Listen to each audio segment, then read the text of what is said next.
تېره ویډیو کې اکثره ملګرو د دغه ګوشکیانو په اړه پوښتنه کړې وه. دغه ګوشکیانې دلته په چین کې ما پینګ ډوډو اپلیکیشن کې اخیستې وې. شاید تاسې په امازون او یا هم علي بابا کې هم پیدا کړلی شئ. کولی شئ دغه سکرین شاټ درسره واخلئ. دا مختلفو ژبو ته د یو بل مکالمه ترجمه کوي. موږ اکثره وخت دا انګلیسي نه چینایي ته استفاده کوو.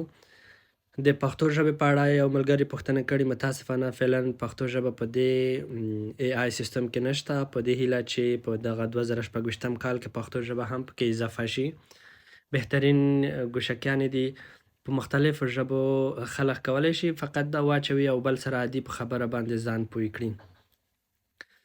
دا هغه بدلون دی چې په دغه تیر کال او دغه کال کې د ډیرو خلکو مشکلات حل کړي او د ډیرو خلکو مشکلات به حل کړي. نو هغه ملګري چې غواړي دغه واخلي، دوی کولی شي په انټرنیټ کې سرچ کړي او خپل ځان دپاره دغه واخلي. افغانستان ته فعلا دپاره دغه ګوشکیانې نه دي راغلي، خو په دې نږدې وختونو کې به افغانستان ته هم راشي.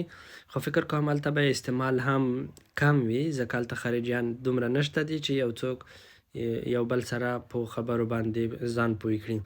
او د دې ګوشکیانو چارج ډیر ښه چارج ساتي او د ډیر لرې فاصلې څخه موبایل سره هم وصل کیږي.